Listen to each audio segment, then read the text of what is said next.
வெளிச்சத்தை நோக்கி பயணித்துக் கொண்டே இருக்கின்றோம். சன்மார்க்கத்துக்கு வந்துட்டு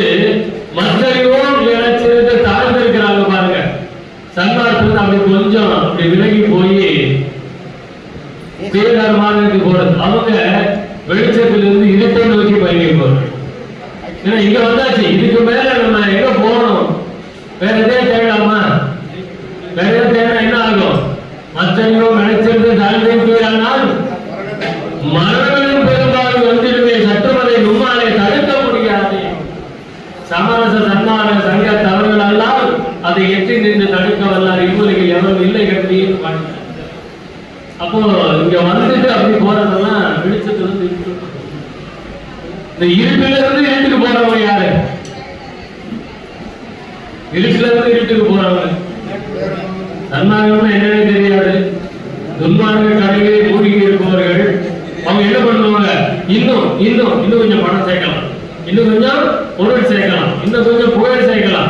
அவன் எங்க கேட்டு போன நமக்கு என்ன, நாம நல்லா இருந்தா போறோம் அப்படின்னு வாழ்ந்துட்டே இருக்கிறாங்க பாருங்க. அவங்க இருட்டிலிருந்து இருட்டை நோக்கி பயணித்துக் கொண்டு இருப்பார். அந்த இருட்டுல இருந்து வெளிச்சத்துக்கு வராங்க பாருங்க. கொஞ்சம் ரெண்டு கேட்டான், ஒன்றும் பண்ண முடியாது. இருட்டுல இருந்து என்னடா எப்படிதான் இப்படி எல்லாம் வாழ்ந்துட்டே இருக்கிறோமே, அவங்க எல்லாம் பாருங்க சன்மார்க்கத்தில் என்னென்னமோ பண்ணிட்டு இருக்கிறாங்களே அப்படின்னு சொல்லி கொஞ்சம் அப்படி வெளிச்சத்துக்குள்ளார வருவதற்காக முயன்று கொண்டிருப்பவர்கள், இருட்டுல இருந்து வெளிச்சத்துக்கு வருபவர்கள். இதுல நாம் எந்த கேட்டகரியில இருக்கிறோம் அப்படின்னு அவரவர்கள் சிந்தனைகள். அப்ப இந்த சன்மார்க்கம் வந்தாலே நம்ம எல்லாம் எங்க வந்துட்டோம்? இருட்டுல இருந்து வெளிச்சத்துக்கு வந்துட்டோம். இப்ப வெளிச்சத்துல இருந்து வெளிச்சத்தை நோக்கி பயணிச்சு, ஏன்னா புற வெளிச்சத்தை பார்த்துட்டு இருக்கிறோம், அதிலிருந்து அகவழியை பார்ப்பதற்கு பயணித்துக் கொள்ள வேண்டும். அதுதான், அதற்காக தான் இந்த மாதிரி நிகழ்வுகள் எல்லாம். வெளியே புறத்திலேயே பார்த்துட்டு இருக்கிறதுக்கு மாத்திரம் இல்லை, அதுக்காக புறத்தை பார்க்கக்கூடாதுன்னு முடிவெடுத்து அது போல ஒரு முட்டாள்தனம் வேற எதுவும் கிடையாது. புறத்தை இருந்து கொண்டு அகத்தை நோக்கி பயணிக்கணும் இல்லையா? அப்ப அந்த புத்தருடைய வழியிலிருந்து வள்ளல் பெருமான் எங்க வந்து நிற்கிறார் அப்படின்னா, அங்க தர்மசாலையில இறைவனை ஒரு முகமாக காட்டுகின்றார். தர்மசாலையில் எப்படி காட்டினாரு? வெளியாக காட்டுகின்றார். ஒரு திண்டு அமைத்து அந்த இடத்திலே இப்ப இருக்கிற வள்ளலார் திருவுருவத்தெல்லாம் அப்படி கொஞ்சம் மறந்துருங்க. வள்ளல் பெருமான் அமைத்தது என்ன? அங்க பக்கத்துல தீபத்தை ஏற்றி வைத்தார், நடுவில் ஒரு சிம்மாசனம் அமைத்து அதிலே சூரிய சிம்மாசனம் என்று சொல்வார்கள், அது சூரிய சிம்மாசனம் என்று சொல்வார்கள். அதுல எந்த உருவம் வள்ளல் பெருமான் வைக்கவில்லை. இறைவனை வெட்ட வெளியாக வைத்து அங்கே வழிபாடு செய்தார். இது தர்மசாலையினுடைய வழிபாடு. அதுக்கப்புறமா எல்லாம் ஆச்சு. 1867 இருந்து அப்படியே 1870 72 அங்கே ஞான சபை துவங்கப்படுகிறது. அங்கே ஞான சபையிலே இறைவனை உள்ளொளியாக நாம் காண வேண்டும் என்று அங்கே ஞான சபையிலே இறைவனை உள்ளொளியாக வைத்து நமக்கு காட்டுகின்றார். அப்ப வள்ளல் பெருமான் இறைவனை எப்படி காட்டுகின்றார்? வெளியே வெட்ட வெளியாகவும் உள்ளே உள் ஒளியாகவும் வள்ளல் பெருமான் இறைவனை நமக்கு காட்டுகின்றார். இது ரொம்ப அழகா வள்ளல் பெருமான் அருள் விளக்க மாலையை எடுத்துட்டார். இறைவனை எப்படி எல்லாம் வள்ளல் பெருமான் நமக்கு வர்ணிக்கின்றார்.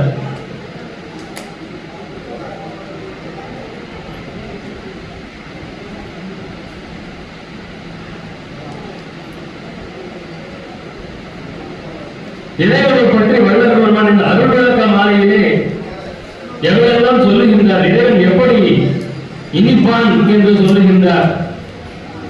தனித்தனி கனிவழிந்து வழித்தொன்றா கூட்டி சர்க்கரையும் கற்கண்டையும் பொடிமிக கலந்தே. என்ன அந்த கனிகள்ல வந்து தனித்தனி முக்கணி எது? கனிகளிலே மிகவும் இனிப்பான சுகர் பேஷண்ட் திரும்பி பார்க்க கூடாத பழம் தான் இல்லையா? அது ஒரு மாதிரி மருத்துவம். தனித்தனி முக்கணி பிழிந்து வழித்தொன்றா கூட்டி சர்க்கரையும் கற்கண்டின் பொடியும் மிக கலந்தே. சக்கரை மட்டும் போட போறாதா? அந்த மூணுமே அவ்வளவு இனிப்பான பழம். அதெல்லாம் புழிஞ்சு எடுத்து அதை வச்சுட்டு அதில் கொஞ்சம் சர்க்கரையை போட்டு, சர்க்கரை மட்டும் போட்டா பத்தாதான், வெள்ளலா இருக்கு, இன்னும் கொஞ்சம் வேணும். ஏன்னா சன்மார்க்கம் என்பது என்ன? இனிப்புதான் சன்மார்க்கம். கசவே கிடையாது சன்மார்க்கத்தில், அத்தனையும் இனிப்பு. ஐயா கல்கண்டு தான் சாப்பிட சொல்ற. இங்கே அந்த சர்க்கரை மட்டும் பத்தாது, கற்கண்டின் பொடியும் மிக கலந்தே. கொஞ்சம் அதிகமா கற்கண்டை பொடி பண்ணி கொஞ்சம் அதிகமா கலக்கணும். சர்க்கரை அளவு கற்கண்டு இல்லை, கற்கண்டினுடைய அளவு. சர்க்கரையும் கற்கண்டின் பொடியுமிக கலந்தே தனித்த நறும் தேன் பெய்யுது. தேன் எல்லாம் ஊத்திலாம் கிடையாது, மழை பெய்யுற மாதிரி. அது எப்படி தனித்த நறும் தேன் பெய்யுது. 2-3 இடத்துல தேன் வாங்கி ஊத்தாதீங்க, ஒரே தேன் தான். நீங்க கொம்பு தேன் வாங்குறீங்கன்னா கொம்பு தேன் வாங்க, மலை தேன் வாங்குறீங்கன்னா மலை தேன் வாங்குங்க. ஏதாவது ஒரு வகையான தேன், தனித்த நறும் தேன் பெய்யுது. அதெல்லாம் பார்க்காதீங்க, ஊத்துங்க. தனித்த நறும் தேன் பெய்து பசும்பாலின், பசும்பால் வளர்ந்து இந்த எருமையே பிடிக்கிறது போல இருக்கு. ஆனா நம்ம எல்லாரையும் எருமையா தான் கேட்போம். யாரையாவது பசுவை அப்படி திட்டி இருக்கிறோமா? எருமையா தான் கேட்போம். ஆனா வள்ளலார் வந்து பேச்சு கூட அந்த எருமையை சேர்க்காதீங்க. பசும்பாலும் தேங்கின் தனிப்பாலும். அதுல தேங்கின் தனிப்பாலும் என்ன அர்த்தம்? தேங்காய் பால். தேங்காய் பால் என்னெல்லாம் சேர்க்கிறாரு பாருங்க. சாப்பிட்டா இப்படி சாப்பிடணும். வள்ளல் பெருமான் வந்து சரியான சாப்பாடு எப்படி நம்மளுக்கு கொடுக்குறாருல்ல? பசும்பாலும் தேங்கின் தனிப்பாலும் சேர்த்து, தேங்காய் பாலையும் கொஞ்சம் சேர்த்து, அதெல்லாம் பார்த்தா தேங்காய் பாலையும் கொஞ்சம் சேர்த்து, தேங்காய் தனிப்பாலும் சேர்த்து ஒரு தீம் பருப்பிடியும் விரவி.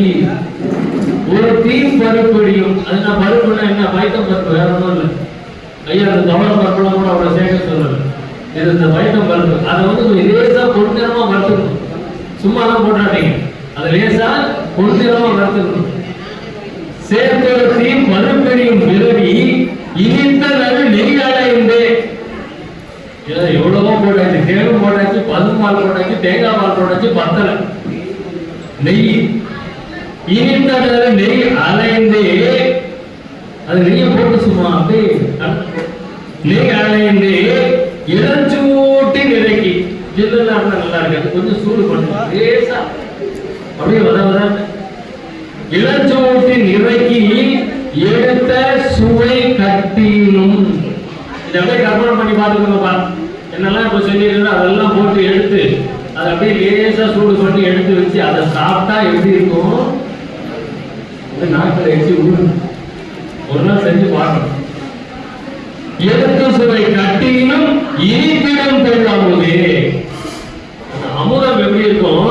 இவ்வளவு போட்டு எல்லாம் பண்ணி எடுத்தீங்கன்னா அதை விட சுவையாக இனிக்கும் அப்படிங்கிறார். இனித்திடும் தெள் அமுதே அழுத்த மர திருப்பொடுங்கில் விளங்கு நடத்தரசே. திருப்பொடுங்கில் இங்கதான். எங்க இருக்கிறான் இறைவன்? எங்க இருக்கிறான்? இருக்கும் இடத்தை விட்டு இல்லாத இடம் தேடி எங்கேயோ அலையிறாய் ஞானத்தான். அப்படிதான் அலையிட்டு உள்ள நோக்கி யாரும் பயணிக்கவே கிடையாது, வெளியவே தான் தேடிட்டு. அப்படி இறைவனுடைய சுவை எப்படி இருக்கும்? இதை விட இனிமையானது சுவையானது அந்த இறை அனுபவம் அப்படிங்கிறார். இது எங்க கொடுக்குறாரு? அருள் விளக்கம். அடுத்து அதே பாடல் இது மாதிரி கொடுக்குறாரு. நான் இங்க நேரம் கருதி ஒரு 20 நிமிஷத்துக்காக தான் நான் ஒரு 5-6 பாடல்கள் மட்டும்தான் எடுத்துட்டு வந்தேன். அப்படியே புத்தகத்துக்கு தான் கொடுத்தேன்.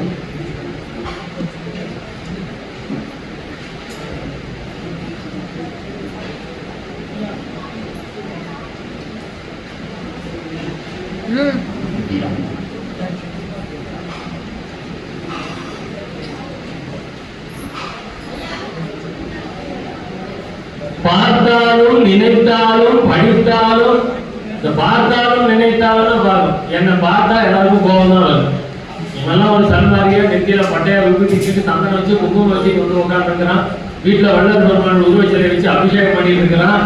இவனெல்லாம் மேலே ஏற்றிட்டு இருக்கிறீங்களே அப்படின்னு எல்லாரும் திட்டுவாங்க. நினைத்தாலும் என்னை பத்தி நினைச்சாலே அவங்களுக்கு மூஞ்செல்லாம் அப்படியே சொல்லி போகுது. நிறைய சன்மார்க்கங்களுக்கே சொல்றேன், வெளிமா மற்ற மார்க்கத்துல அக்செப்ட் பண்ணிக்கிறாங்க, சன்மார்க்கத்தில் தான் கொஞ்சம் நம்மளை சேர்த்துக்க மாட்டேங்கிறாங்க. அப்படி இங்க இந்த பாடல் அப்படி பொருள் அல்ல. பார்த்தாலும் நினைத்தாலும் வள்ளல் பெருமானுடைய திருவெழுப்பாவை படித்தாலும் மற்றவர் படிக்க பக்கம் என்று கேட்டாலும். மத்தியானம் பாட்டு பாடுறாங்க ஐயா, அது அவங்க எந்த சொல்றத பாடுறாங்கன்றதெல்லாம் முக்கியம் இல்லை. ஆனா அந்த வார்த்தையை நம்ம காதல விழுந்து பாருங்க, அது அறுப்பாக இருக்கும் பட்சத்தில் அவங்களால மன்னிச்சிட்டு இருக்கணும் இல்லையா?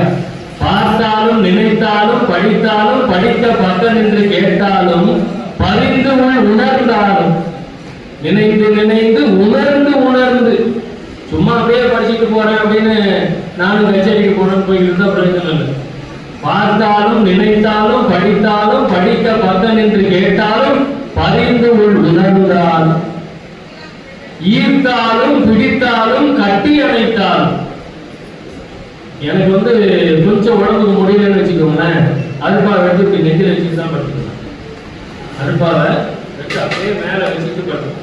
கொஞ்சம் உடம்பு முடியலன்னா இன்ஃபேக்ட் என்ன நிறைய பேர் பார்த்துருப்பாங்க. இந்த கொரோனா வரும்போது எனக்கும் கொரோனா நான் மருத்துவமனையில் இருக்கும்போது சூழ் நடத்திட்டு இருந்தேன். ஒரு வேலை கூட அந்த சூழ் நிக்கல.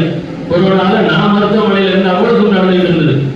அப்ப நான் மருத்துவமனையில் இருந்துகிட்டே நான் அந்த சூழலை கலந்துகிட்டு தான் இருந்தேன். அப்போ அந்த திருவருட்பா புத்தகம் என்னுடைய நெஞ்சில் இருக்கிறத நிறைய பார்த்துருக்கேன். அப்படி ஈர்த்தாலும் பிடித்தாலும் கட்டி அணைத்தாலும், அருப்பாவை கட்டி பிடிச்சிட்டு இருந்தாலே அப்படி இருக்குது. வடபெருமான கட்டி அணைச்சுட்டா எப்படி இருக்கும்னு நான் கற்பனை பண்ணிருக்கேன்.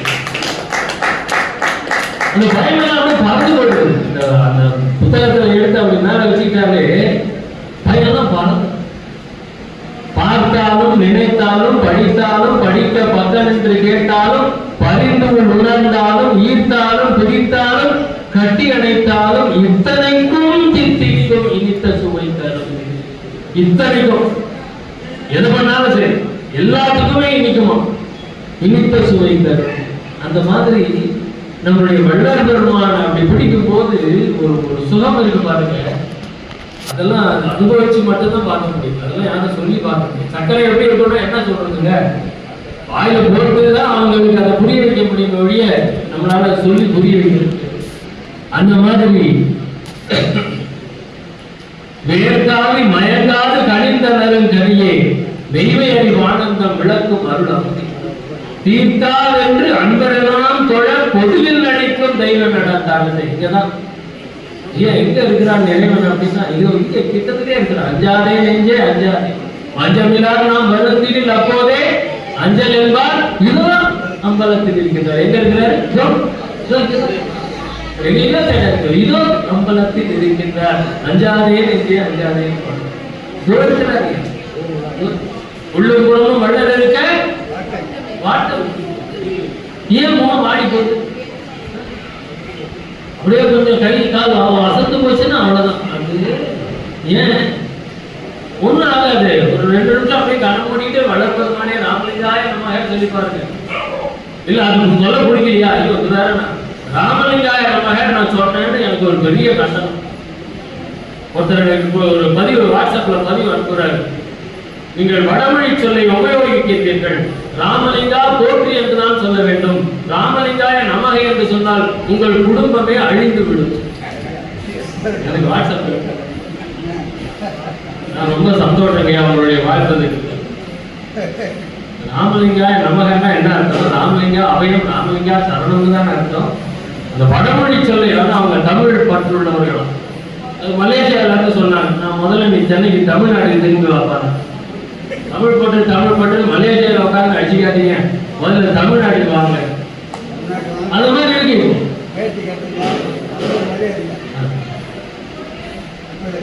அப்ப இங்கே இறைவன் எப்படி எல்லாம் தித்திப்பாக இனிப்பாக இருக்கிறான். அந்த இறைவனுடைய அந்த சுகத்தை நாம் அனுபவிக்க வேண்டும்.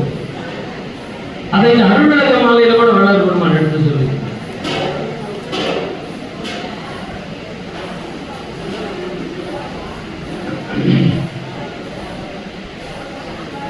இறைவன் யாருக்கு அருள் கொடுப்பான்?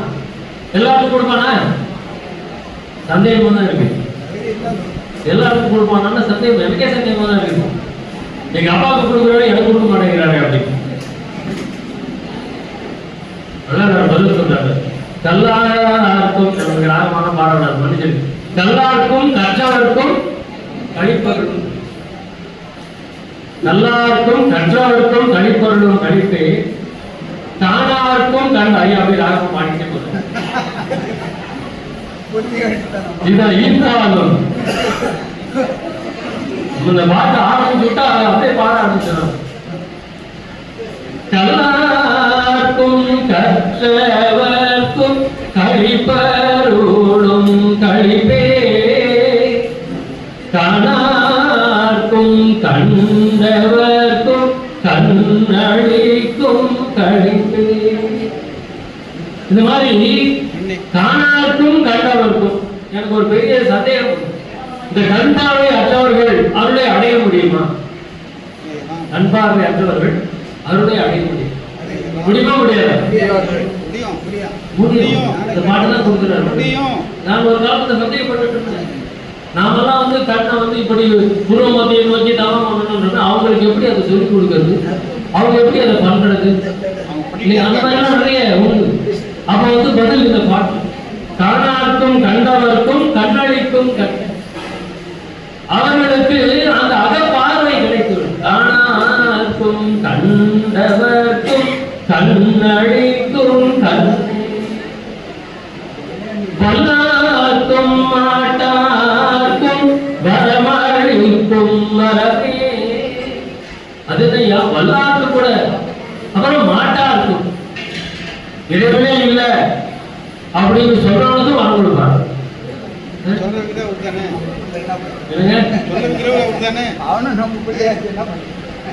அப்போ அந்த வல்லாருக்கும் மாட்டாருக்கும் வரம் அளிக்கும் வரமே.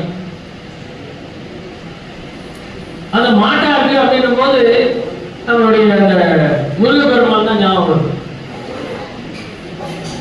அந்த உலக அப்புறம் மரத்தை ரெண்டாக்கி என்ன பண்ணாரா? ஒண்ணுத்த சேவல் ஆக்கிட்டாரு, ஒண்ணுத்த மயில் ஆக்கிட்டாரு. கரெக்டா? அப்ப அவங்களுக்கு வரத்தை கொடுத்துரு முருகனை வணங்குறவன அவங்க ரெண்டு பேரும் வணங்கிட்டு இருக்கிறாங்க. அவங்க ரெண்டு பேரும் யாரு? முருகனை கொல்ல வந்தவங்க தானே. அப்ப வல்லாருக்கும் மாட்டாருக்கும் வரமளிக்கும் வரமே. அப்ப இறைவன் எப்பேற்பட்ட கருணை நானும் நீங்க கொடுக்குறாரு. அதை நீ எப்படிப்பட்டவனாலும் இருந்துட்டு போடா, எப்படியா போடா, ஆனா உனக்கு நானு நல்லதுதான் செய்வேன். இறைவன் உனக்கு நான் நல்லதுதான் செய்வேன். மதியார்க்கும் மதிப்பவர்க்கும் மதிவோடுக்கும் அறியே. இங்க கொஞ்சம் டெக்னிக்கலா வந்துட்டு மதியாருக்கும் மதிப்போருக்கும், மதிப்போருக்கு ரைட் ஓகே. மதியாருக்கு என்ன கொடுக்கிறாரு?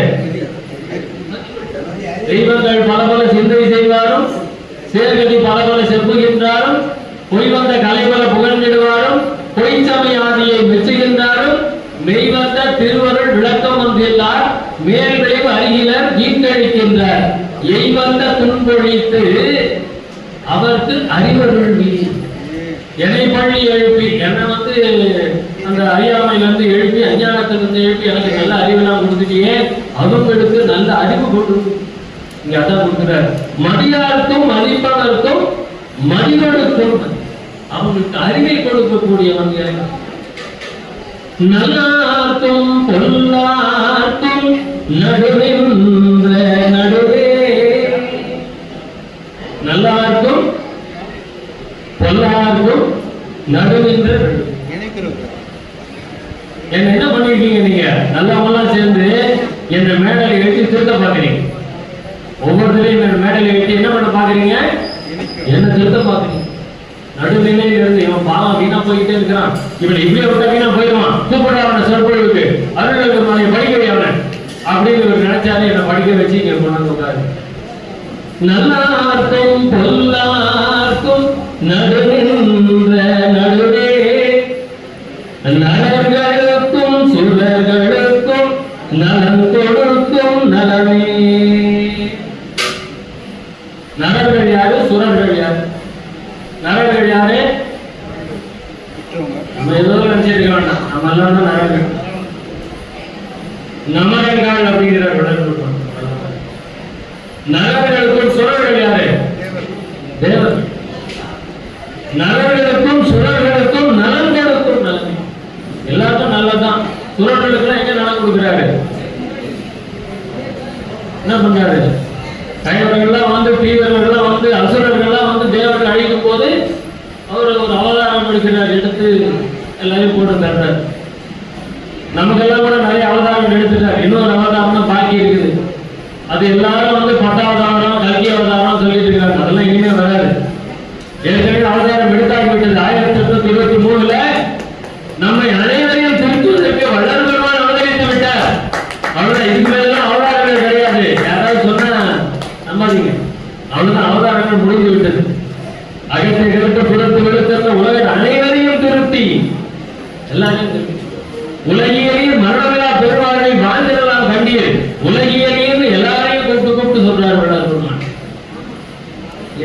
அவதாரங்கள் முடிந்து விட்டது. இனிமே அவதாரம்லாம் கிடையாது. கடைசி அவதாரம் வள்ளல் பெருமான் அவதாரம் தான். எல்லாருக்கும் பொருள் நடம் இடுகின்ற சிவமே, எல்லாருக்கும் பொதுவா நடனம் ஆடிட்டு இருக்கிறான் அப்படின்னு சொல்லணுமா? இல்ல எல்லாருக்கும் பொதுவில், பொதுன்னா இங்க குடும்ப பந்தி, எல்லாருக்கும் கடவுளே இல்லை அவனுக்கு செருபாடாடின்னு சொல்றானே அவனுக்கும் அந்த குடும்ப மத்தியிலே இறைவன் நடம் புரிந்து கொண்டு இருக்கின்றான். அது அவனால தெரிஞ்சுக்க முடியல, அவ்வளவுதான். எல்லாருக்கும் பொதுவில் நடம் இடுகின்ற சிவமே அப்படின்னு வள்ளல் பெருமான் இந்த அருள்விளக்க மாலையிலே நமக்கு எடுத்து சொல்லுகின்றார். இது இறைவனை பற்றி வள்ளல் பெருமான் எவ்வளவு அமுதமாக இனிப்பான அப்படின்னு சொன்னாரு. 5-10 வரைக்கும் என்ன டைம் கொடுத்துருக்கிறாங்க. எல்லாம் பழைய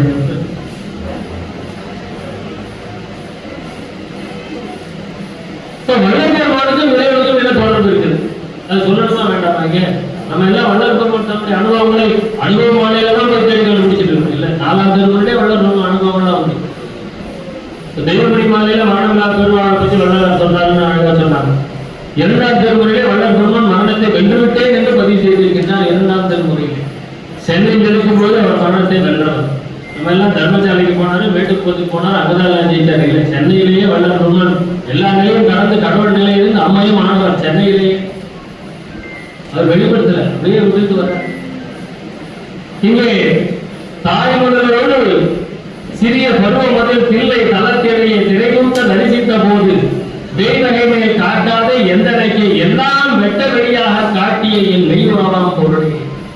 இறைவனுக்கும் வள்ளல் பெருமானுக்கும் விட்டவரை தொட்டமுறை. அங்கே வள்ளல் பெருமான் தாயுமானவராக இருந்தீர்களா அப்படின்னு கேட்கும்போது மறுத்துக்காமல் புன்னையை புரிந்தார் என்பது ஒரு வரலாற்று குறிப்பு. அது உண்மையா போய் தெரியாது, ஒரு வரலாற்று குறிப்பு.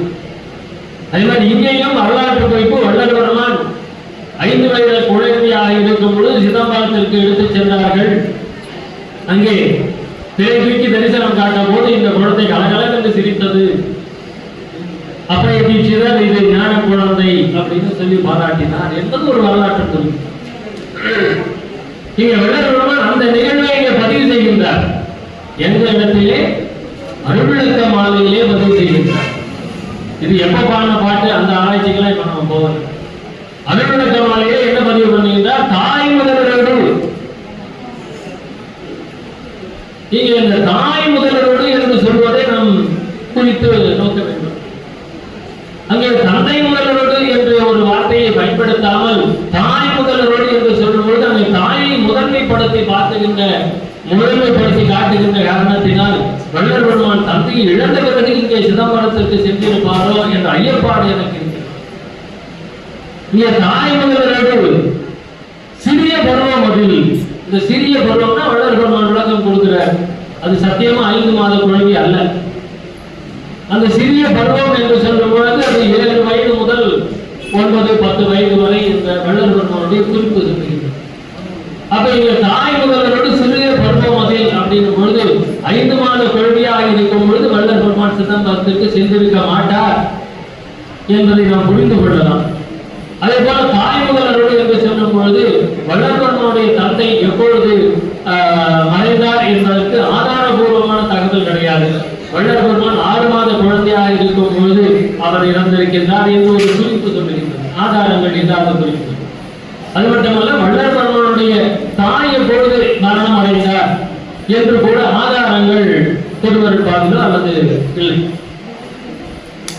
ஏனென்றால் வள்ளல் பெருமானுடைய வரலாற்று குறிப்பை பார்க்கும் பொழுது வள்ளல் பெருமானுடைய அந்த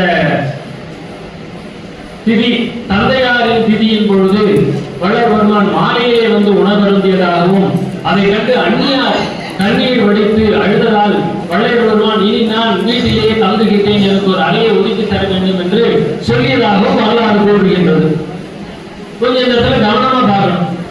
அங்கே தந்தையின் திதியாக இருந்திருந்தால் அங்கே தாயை பற்றிய குறிப்பு வந்திருக்க வேண்டும் இல்லையா? அங்கே அந்த தந்தையின் திதி, அப்ப தாய் வந்து உயிரோடு இருக்கிறாங்கன்னா அங்கே தாயை பற்றிய குறிப்பு அல்லது தாய் வந்து வருந்திருந்தார்கள், என்னடா பிள்ளை வந்து இது மாதிரி சாயந்தரம் வந்து ஆறி போன சாப்பாடை சாப்பிட்டுதேன்னு அம்மா அழுதாங்கன்னு சொன்னா அதுல ஒரு நியாயம் இருக்கின்றது. அங்கே தாயை பற்றிய குறிப்பு எதுவுமே இல்லாமல் அந்நியாரவர்கள் அழுது அவருக்கு உணவிட்டார்கள் என்ற குறிப்பு தான் காணப்படுகிறது.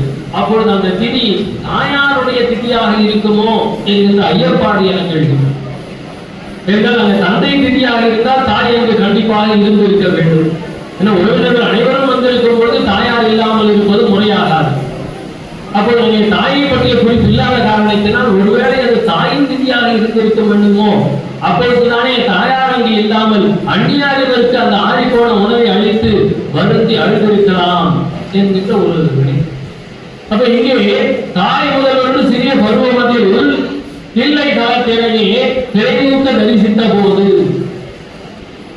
இரண்டாம் வள்ளல் 9 வயதில் தன்னை இறைவன் ஆட்கொண்டார் என்று பாடுகின்றார். 12 வயதில் தான் தப வாழ்க்கையை மேற்கொண்டார் என்று பாடுகின்றார். அப்பொழுது இங்கே அங்கே அந்த திரையிலே அந்த சிதம்பர ரகசியம் அங்கே திரையூக்க தரிசித்த போது தெய்வகமே காட்டாதே என்றனைக்க எல்லாம் வெளியாக காட்டிய மெய்வரமாம் பொருளே என்று இறைவன் தனக்கு இறைவனை தன்னை வெளியாக காட்டியதை வள்ளல் பெருமான் இங்கே பதிவு செய்கின்றார். அப்பொழுது இறைவன் எப்படிப்பட்டவன்? வெளியாக இறைவன் அங்கே இருக்கின்றான் என்று இந்த பாடலிலே வள்ளல் பெருமான் நமக்கு பதிவு செய்கின்றார்.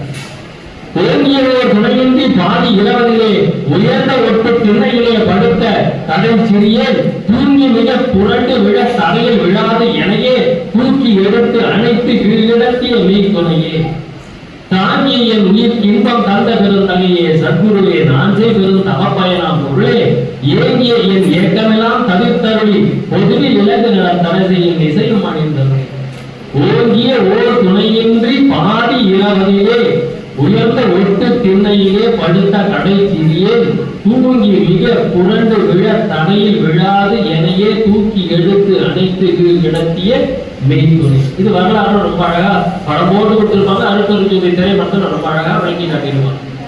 அவர் அப்படி புரண்டு விழும்போது இறைவன் அவரை தாங்கி எடுத்து திண்ணையிலே கிடைத்தியவர்.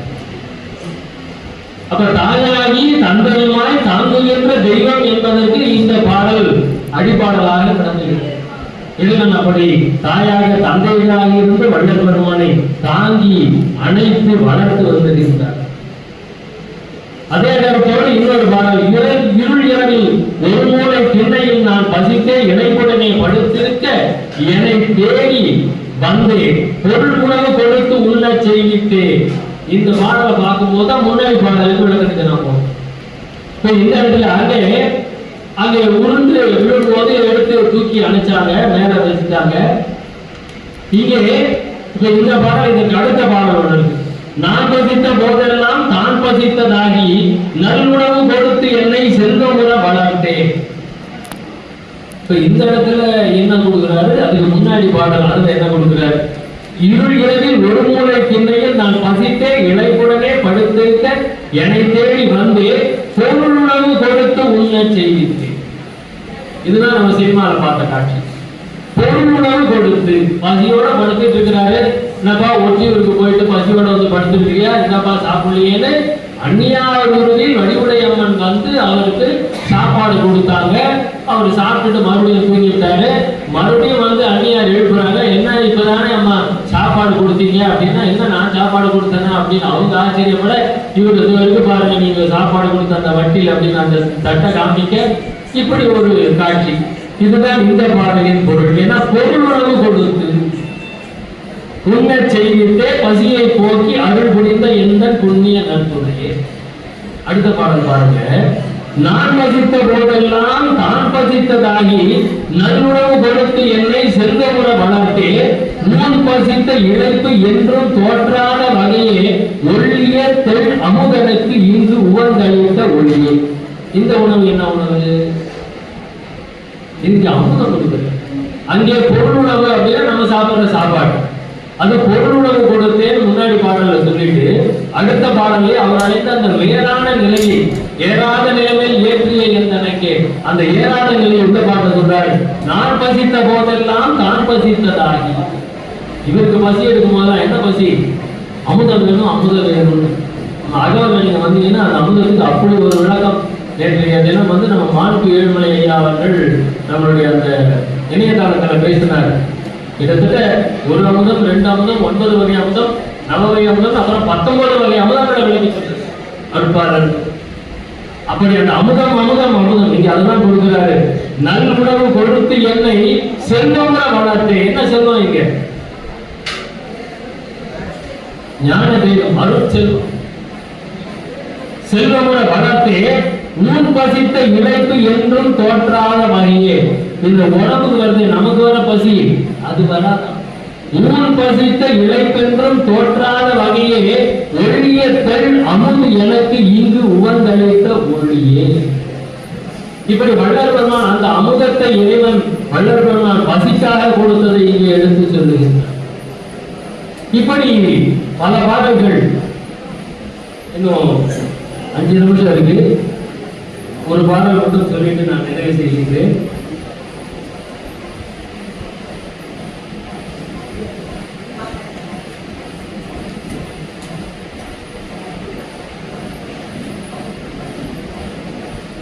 நமக்கு அறிவுரை கொடுக்குறார். என்ன அறிவுரை? கொஞ்சம் சிக்கலான இடம் இது. இது நான் வந்து தீர்ப்பு உங்ககிட்ட விட்டுட்டேன். நான் அதுக்கு தீர்ப்பு தான் சொல்ல விரும்பல. உயிர் கொலையும் குலைப்போசிப்பும் உடையவர்கள் எல்லாம் உறவினத்தார் அல்ல, அவர் குறையினத்தார். அவருக்கு பயிர்ப்புறம் ஓர் பசிதவிர்த்தல் மாத்திரமே குடிக. சோர் மட்டும் போடுங்க. பரிந்து மற்றை பண்புரையேல் நண்புறவேல். இங்கே நயப்பொரு சன்மார்க்கம் அவர் அடை அளவும் இதுதான் நம்மானை. இது என்னங்க பொருள்? இதை நான் ஏற்றுக்கொள்ள முடியுமா? அவங்க எல்லாம் வந்து உயிர் கொலை கொலை புதைப்பெல்லாம் செய்யறவங்க எல்லாம் உறவினத்தார் அல்ல, புறவினத்தார். அவங்களுக்கு வயிறு நிறையத்துக்கு சாப்பாடு மட்டும் போடுவது மற்ற பண்புரையே அது நண்புதவேங்கிறார். இதுக்கு என்னங்க பொருள்? இது எனக்கு வந்து ஒரு பெரிய கேள்விக்குறியாக இருக்கிறது. சன்மார்க்க அன்பர்கள் நிறைய நேரம் கிடைக்கும் போது எனக்கு இதை விளக்கி அருள வேண்டுகின்றேன். அவங்களுக்கு பண்பு எடுத்து சொல்லக்கூடாதா? எப்பா இதெல்லாம் சாதாரணப்பா, இதெல்லாம் வேலைக்கு ஆகாது, இறைவனை அடைய முடியாது அப்படின்னு நம்ம சொல்லணுமா கூடாதா? சொல்லணும். ஆனா இங்க என்ன சொல்றாரு? அப்படியே நான் உங்களுடைய கருத்துக்கே விட்டுறேன். இந்த வகுப்பே எனக்கு பரிந்து மற்றை பண்புரையே நண்புதவேல். இங்கே நயப்பெற சன்மார்க்கம் அவர் அடை அளவும் இதுவே நம்ம அணை. அவங்க சன்மார்க்கம் அந்த கேட்டுக்கொள்ளாத வரலையே எதுவும் சொல்லாதுன்னு சொல்றாரா? கேட்டுக்கொள்ளாத வரட்டும் அப்புறமா சொல்லலாம்னு சொல்றாரா அப்படின்னு கேள்வியோட நான் அதை நிறுத்திக்கிறேன். வன்முறையார் கொலைகண்டு புறையுண்பார் சிறிதும் மரபினர் நன்று ஆதலினால் பகத்த அவர் அளவில் அன்புடைய என்மகனே பசிதவிட்டல் புரிய அன்றி அருள் செயல் ஒன்றும் செய்ய துணியேன்.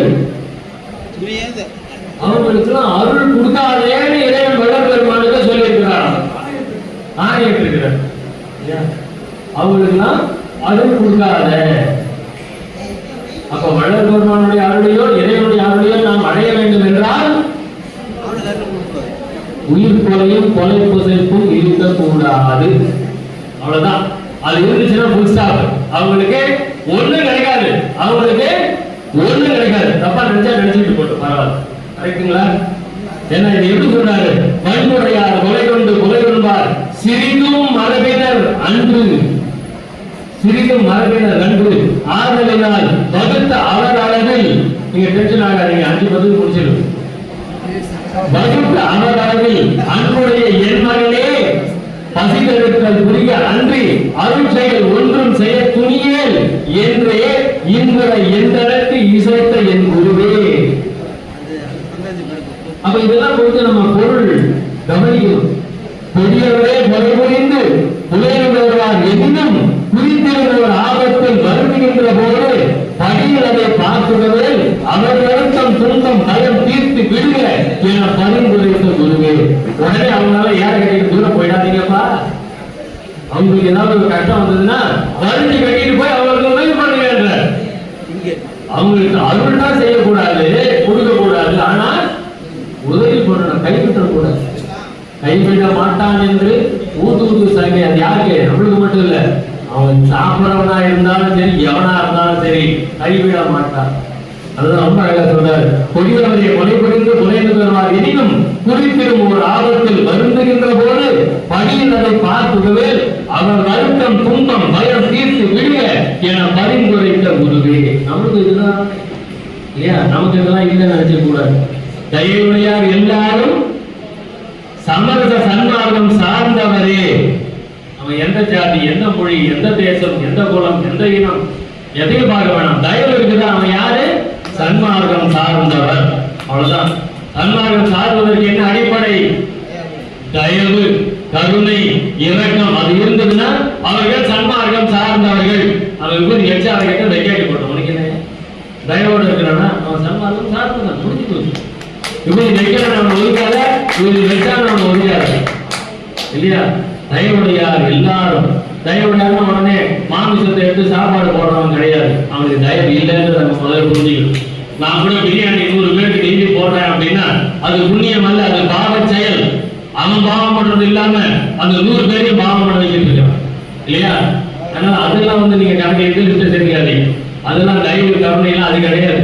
அவன் சாப்பாடு போடுறானே அப்படின்னா அந்த சாப்பாடு போடுறது ஒண்ணுதான், விஷத்தை கொடுக்கறது ஒண்ணுதான். அவன் சாப்பாடு போடல, சாவடிக்கணும், இல்லையா? தயவுடையார் எல்லாரும் சமரச சன்மார்க்கம் சார்ந்தவர்களே, இங்கவர்கள் நம்முடன் கூடி. அதான் அப்படியே அடுத்து போயிடும். அவருடையார் எல்லாரும் சமரச சன்மார்க்கம் அடைந்தவரே, ஆதலினால் அவருடனே கூடி. நம்ம யார் கூட சேரணும் ஐயா? அருளுடையார். இந்த அருளுடையார்லாம் யாருங்க ஐயா? அகவல்ல சொல்லுவார், அடியருக்கு செடியோட தேர்தல் தேகமும் பூர்ணமும் அடியருக்கேதனும் அழைப்பதும் துன்படுத்து ஒரு சில புதிய சுகங்களை அன்பருக்கேதனும் அழைப்பதும். இந்த அன்பர்கள் அருளுடையவர்கள். அன்பர்கள் யாரு? புகழாதியை குறித்து பயிர்வோரை நீக்கி சிவானந்தம் என்னால் அடைவோம் என்று பயிர்வோரை குறித்தது. முடிஞ்சு போச்சு. எனக்கு இங்க அவங்க கை தட்டுவாங்களா இல்ல ஆட போட்டுவாங்களான்னு நீங்க பேசக்கூடாது. நான் சன்மார்க்க